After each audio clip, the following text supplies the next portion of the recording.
Outside the Rules, a sermon delivered by Dr. Rob Blackburn on February 3, 2013 at Central United Methodist Church in Asheville, North Carolina.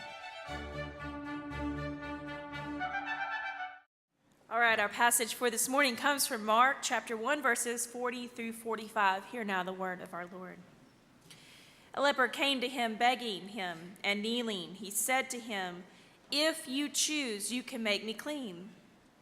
Moved with pity, Jesus stretched out his hand, and he touched him and said to him, "I do choose, be made clean." Immediately the leprosy left him, and he was made clean. After sternly warning him, he sent him away at once, saying to him, "See that you say nothing to anyone, but go, show yourself to the priest, and offer for your cleansing what Moses commanded as a testimony to them." But he went out and began to proclaim it freely and to spread the word, so that Jesus could no longer go into a town openly, but stayed out in the country, and people came to him from every quarter. This is the word of God for us, the people of God. Thanks be to God.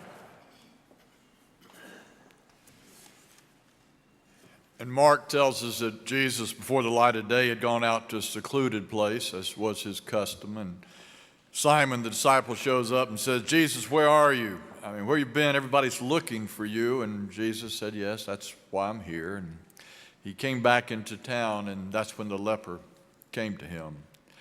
I want to tell you a few things about leprosy as it was understood in the first century. It usually came on as a pain, a lethargy that was experienced in the joints, and then there would be discolored patches and nodules that would eventually disfigure the face, and many times they would ulcerate, and the stench from that was almost unbearable. But the real threat of leprosy was the loss of all sensation. Dr. Paul Brand, who was probably the most important researcher of leprosy in the 20th century, spent most of his life among the lepers in India. He talks about going to this leper colony, and he had been given a key to the gate, and he puts the key into the keyhole, but it's too rusty to turn.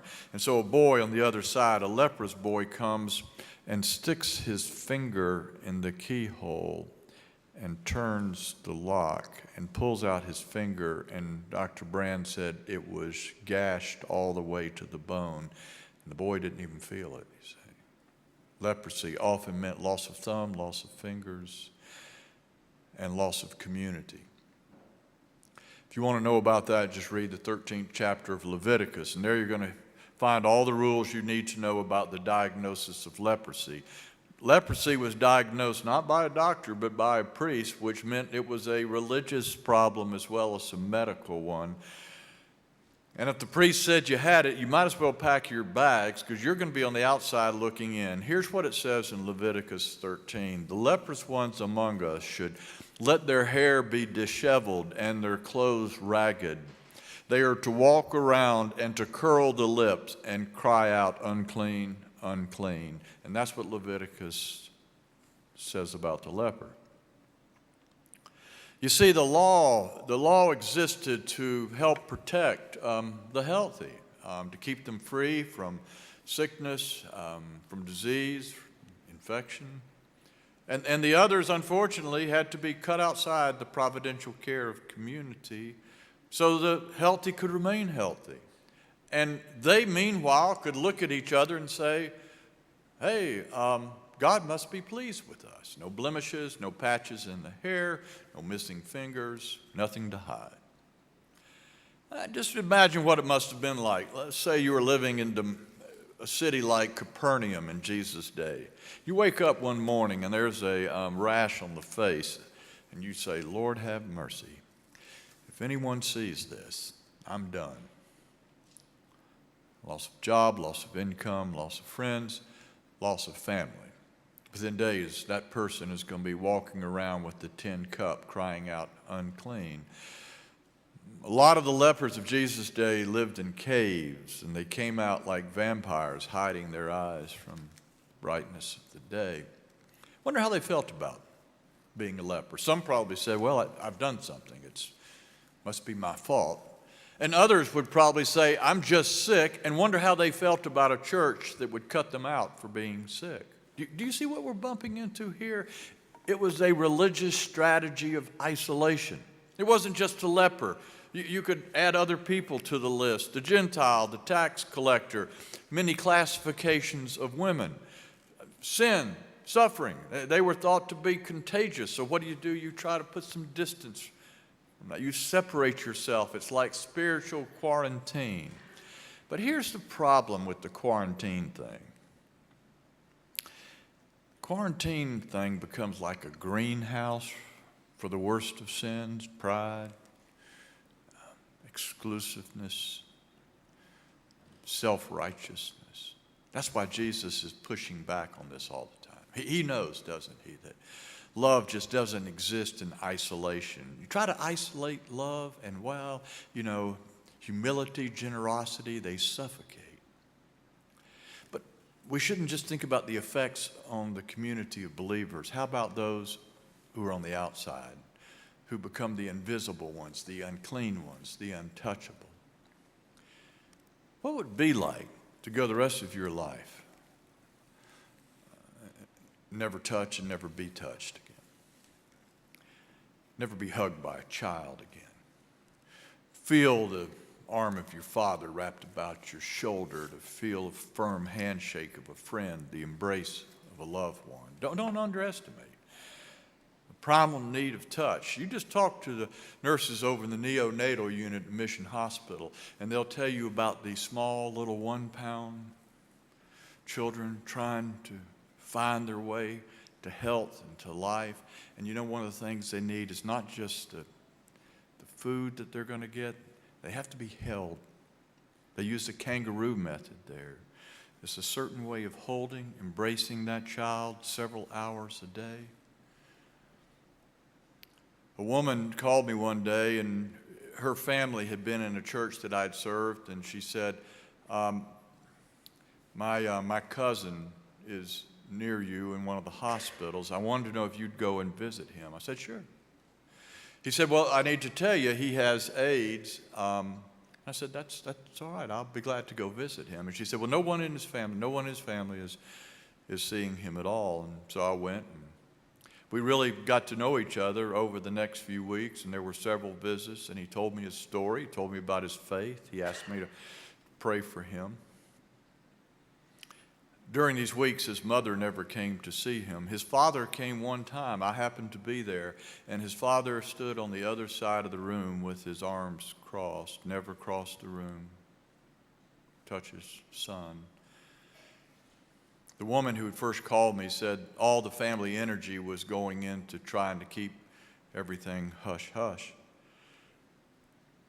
And the parents, who had been there to first embrace this man when he came into the world, they were not there to embrace him at the end. And here in our story, we have a man wandering about. I don't know how long he's been wandering about. He's invisible. He's untouchable. The first miracle in the story is that he approached Jesus. You see, he's breaking the rules right there. The rules for leprosy said this: if you're a leper, you were to keep your distance. In fact, many of them wore bells around their necks so people could hear him coming. The bell said, hey, a leper's in the neighborhood. Back up. Don't get too close. And the last person a leper would ever approach would be a rabbi. Rabbis, they were to be kept undefiled and pure. What made him think that he could approach Rabbi Jesus? Oh, there was another moment, Mark tells us, where these children started approaching Jesus. They were all around him, up and down, crawling over in the way of the disciples. And the disciples just think, we got a bunch of rugrats here, Jesus. They're everywhere. And they start playing the role of spiritual bouncer. Get rid of these kids. And Jesus stopped the proceedings, and he said, stop that. Let the children come to me. And they gathered in his lap, and he put his arms around them. This leper, there was something that he understood, that Jesus the rabbi, might just have been the most approachable man who ever lived. Oh, but the miracle continues. And then it becomes the miracle of a new way of seeing, doesn't it? What an interesting little dialogue. We don't have a lot of dialogue here, but what is said is very interesting to me. The leper, in essence, says, I'm here if you will see me. I'm here. In other words, he's been one of the invisible ones. I'm here if you see me. And Jesus said, I so choose. You see what's going on? That in a sense itself is a miracle. Nobody paid attention to him. Leper, why? Because they had been put into a category that swallowed them up. They were outside. They were unclean. They were untouchable. But Jesus here is saying, I'm not going to be a captive to any of that, and I'm not going to be a captive to this religious system of purity. Well, you know, the thing still goes on today. I mean, we have to fight prejudging people, don't we? Once we prejudge somebody, we can put a label on them, put them in a category there. I've got them figured out. She's this, he's that. I can X them out of my life. It's a way of dismissing people. And Jesus came along and reconfigures all of that for us. When I read the teachings and truth of Jesus, sometimes I feel like he's getting us to stand on our head, to see the world in a whole new perspective. Remember what it was like when you were a little kid and you're standing on your head in the backyard? Everything looks kind of crazy and funny, doesn't it? You're standing on your head in your backyard. And wow, the swing set doesn't look like an A anymore. It looks like a V. And a tree doesn't look like a thing of solidity, just, standing there, self-sufficient unto itself. It's hanging there. It's held on by someone other than itself. You see what Jesus is doing? He's reconfiguring. We're getting us to stand on our head. Maybe it's his way of saying, this is the way the world looks when you have 2 feet in heaven. Someone said, when Jesus looked at creation, he saw all of creation as a chandelier, and the thing that held everything in being was the desire that that entity, that person be. And you say, what does any of this have to do with Jesus and the leper? Oh, it has everything. Because you see, when Jesus is walking about, he doesn't say Gentile, he doesn't see tax collector, he doesn't see leper. He sees each person as a person that the Creator said, I desire that person to be. That changes everything. It reconfigures the way you see the world and the way you see everyone. Every person coming from the same source that Jesus came from. But then comes the miracle that very risky. Part of the miracle here that's very risky. It's that miracle of touch. And that's the part that really shouldn't have happened. Because that meant Jesus was taking on the possibility of becoming unclean himself. The Gospels are filled with all these pictures of people that were trying to get close enough to Jesus to make this connection to touch him. Remember that woman, the bleeding woman, hanging on to the hem of his garment. And there's Thomas wanting to reach into his side and feel his wounds. But here in this story, no, the leper doesn't start the touching. Oh, this time he's going to play by the rules. And the rules say, no, you're untouchable. And this is when Jesus did the unreasonable. He reached across that space, and it said he was moved deeply, and he touched him. Now, I don't want to leave the specificity of the power of touch. I've already mentioned that. But I want us to think that touch here represents a larger theme of Christ-like loving, where we're called to make a linkage, a real connection with other human beings, face to face, person to person. We reach across the space and we draw their concerns into our circle of concerns. Look, I've seen shut-ins in this church. So-called shut-ins have healing connections. They use their fountain pen. They use their phone to be truly connected to people that are hurting, suffering. Connection. Please don't confuse that with toleration. Oh, it's so easy to say, oh, I don't have anything against a leper. You know, my motto is live and let live. Toleration's never healed anyone. It's just a way of keeping people at a safe distance. Toleration, don't confuse that with sentiment. Sentiment is the tears that come during a sappy movie and never make a connection of visiting a dying friend. Connection, do not confuse that with loving humanity. You know, humanity is an overwhelming generality you cannot see, you cannot touch. It's pointless to love people in general. This is a story about how God loves us. Person to person, face to face, with risky specificity that draws alongside to the point that another person's hurt becomes our hurt. And that is risky, isn't it? Of course it is. It opens us to all kind of vulnerability and pain and even brokenheartedness at times. But what's the alternative? C.S. Lewis said this. He said, love anything and your heart is going to get wrung out. He said, if you want to keep your heart intact, well, don't give it to anyone. Just wrap it up in your hobbies and your little luxuries. Put it in a casket, and there in the darkness of the casket, it will eventually do no good for you or anyone else. Every day we go out there in the world and we see people that are crying out, see me, touch me, connect with me. Every day you and I brush against people of incalculable worth, people that carry a price tag. It's the price of the self-giving love of the Son of God. We're talking about lepers and children, saints and prostitutes, the wise and the foolish, people of incalculable worth.